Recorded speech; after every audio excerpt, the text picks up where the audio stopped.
before STEAM became sort of the thing that everyone knows about and wants to put everywhere. When it was sort of brewing and starting to come forward, you could get to a point in class where you'd be teaching a single subject, as we're expected to do in secondary education, and you start to explain it using other topics. And when you get to that point of explanation, you start thinking, hey, am I really the person who can and should be teaching the literacy piece to this, or the math piece to this as a science teacher? And the answer is, of course you are. Of course you're the person, because you're there in the moment and you have that opportunity with a young person to teach them. But then you realize that you may not be prepared in those ways because you spent all this time in one subject. And so I think it's a natural answer to those points. So very early in my career teaching reading to kids and working with students in Chicago who often would make it to second grade and still could not read a sentence, maybe could write their names. And then trying to find books that would draw them into literacy often were nonfiction, explanatory texts, which are very heavy in vocabulary. And then I thought, I need to understand this subject more so that I can answer these questions and help guide the student in their interest levels. And then moving into mathematics, where you could take math, just standard numbers on a paper, and hand them to a child, and you could drill that in and practice all you want. But you're not going to get that same connection and application ability that you do if you teach that within another context. So I think naturally over my career, I've more and more looked to bring those things in, where now I'm at the point where I don't want to do anything that's just science. We just finished a unit in environmental science where we had students study trees. They were looking for the tree that had the most positive effect or was the greatest indicator of environmental health. And the students also made these trees like stats sheets in sports, and you can see they have brackets over there that they used to compare them, and we did a smackdown.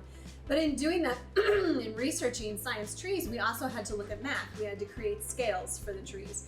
We had to think about years versus the production of CO2, so look at ratios and relationships in that way. And then we also had to write about them and be able to communicate them. So I think the further we get and the more we create experiential opportunities for students, the more that STEAM can't be missing at all. It has to be there, everything that we do.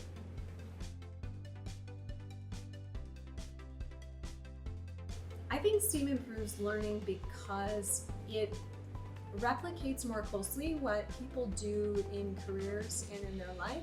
And even just, we talk about that, but I also think when a kid goes outside and just experiences the world, they don't look at a piece of nature and just think, okay, here's my science interpretation. This is, this kind of creature that I'm looking at. Okay, now I'm switching to math. That's not how natural inquiry happens. Natural inquiry observes something, has a wondering, and then looks to meet or answer that wondering. Nowhere in there do you have any mention of a specific subject.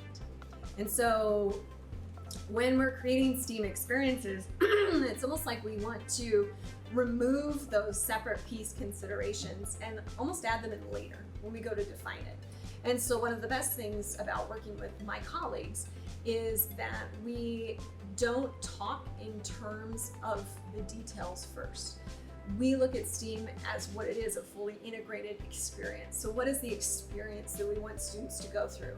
And then we kind of piece together what we think will happen in that experience, give a lot of opportunities and choice, and also leave ourselves open to not know how it's going to turn out. They might take it in a fully new, exciting direction, and there's no way we can predict that.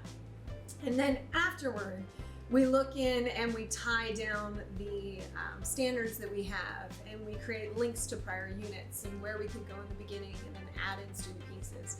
So I liken it to a hot air balloon that you're inflating, and then you have ties down at the same time to make sure you've got this big, beautiful balloon that has room for all of these exciting ideas. And then we have it anchored to some pieces in school that help us talk about the balloon when we take it other places. And so I think that in collaborating with my colleagues, some awesome examples of that is we did a Water is Life project where we had students study places on the planet where water is already the most precious resource and people know it and are trying to change the way that it's used in that area. And in doing that, working closely with the social studies teacher and the art teacher, we had students design water filtration systems that could be free-form, freestanding, that would work for their water collection sites, so wherever on the world that they were trying to meet the needs of. So for example, some students might have needed to create an underground piece to theirs. So they would have had to research really deeply that location's geographic area, cultural barriers that are in there, cultural supports that are in there, government regulations, laws, things like that, to see what they could make. Then we talk about how water filtration, percolation, all of that happens, where collection can happen, what that looks like. And then we wanted the products to be something that people would use. So we had to think about the aesthetics of these products when we made them for students, and then put all of that together, and they came up with some really fun things.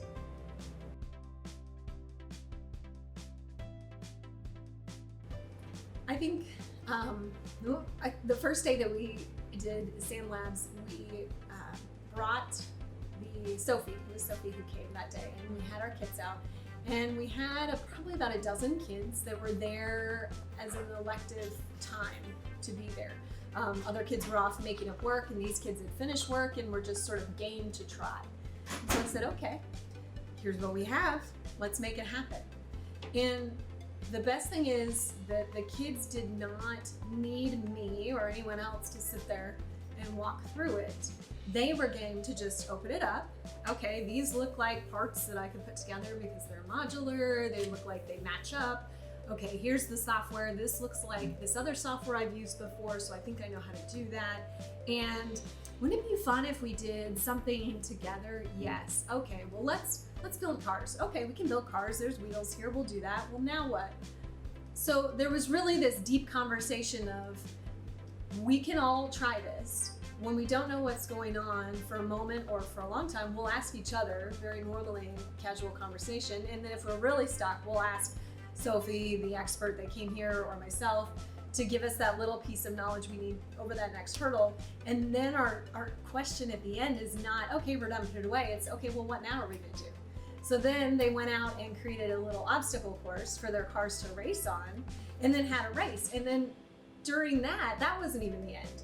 They also wanted to look at, okay, well, if we run the software off an iPad, where we're actually using it to tilt and turn, versus using it on a computer where we may be more used to using our fingers to control, which of those is gonna have a difference? Is it gonna have a difference? And so there's just such a natural line of inquiry from the beginning to the end that wasn't about me and my agenda or anyone else telling them what to do. It was, we're gonna make something and we're gonna keep going with it as far as we can.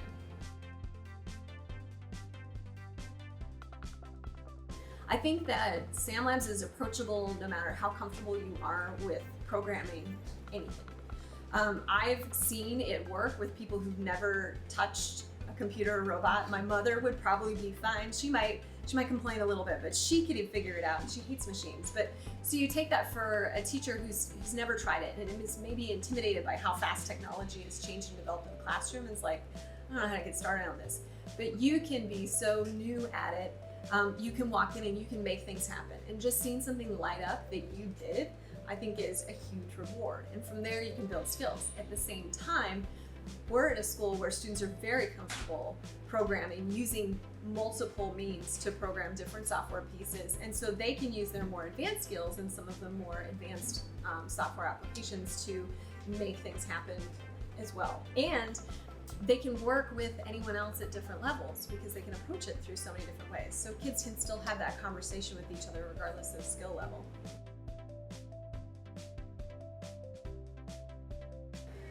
Well, this school was built to be a STEM school, a STEAM school, because there's been such a pull in Washington State.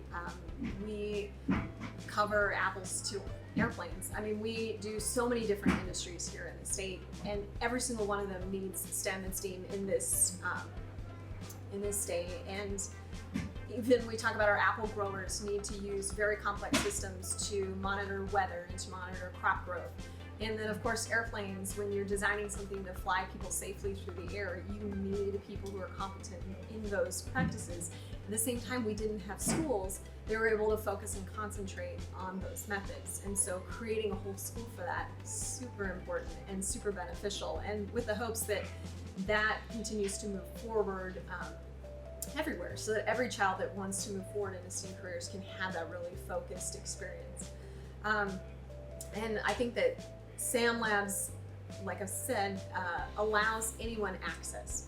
So whether you are looking to work in the most technical fields and really get specific with what you're doing with regard to STEAM, maybe you are specifically going to be in technology, engineering, math, those things, or if you're someone who is looking maybe at a different industry, but you need to be aware of it, you can access that. At the same time, the best thing I think about SAM Labs is the ability to communicate.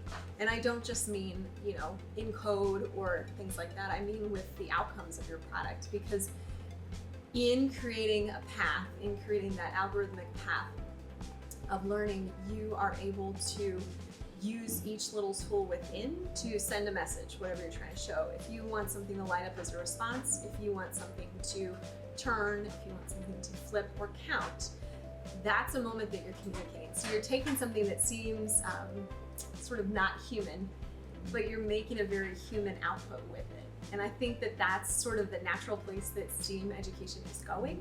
So we've understood that we need all of these pieces to serve our industry, and we've kind of interpreted some of that as the very clinical, technical things that we need to put into place. Now we have such a great understanding of STEAM education that I think we're putting the warmth back in, and that's sort of what I see happening with those tools. Students are able to make that communicative link afterward.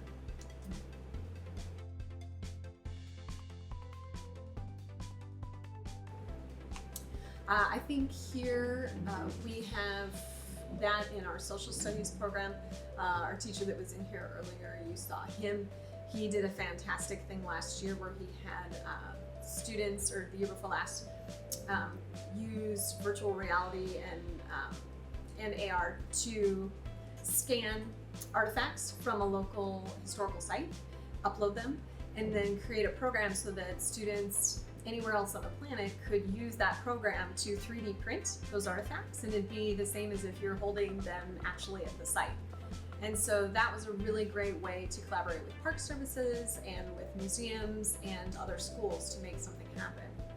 At the same time, our robotics program is very robust when it comes to using robots to solve environmental issues, or to think about our landscape in Washington as somewhere where robots can be used to answer problems of transportation, allocation of resources, emergency services we also did last year. Another great project we did was we worked on survival, and that was something with the physical education program that we talked about. This is an earthquake-prone region where we anticipate the big one as early as yesterday. It could happen anytime we think about. And so making something that seems so abstract, a big earthquake, end of the world situation to students, and really trying to ground that in what can you do, what's responsible for someone living in this area to do, was really powerful, because students did everything from learn survival techniques of how do I build a fire outside when I have nothing except for the outdoors, but also how do I make a shelter? How would I make a communication system?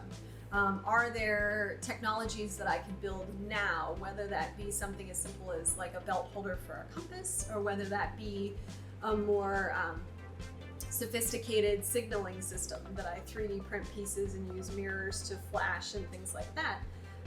So those units of learning would not be possible without collaborative teaching and learning.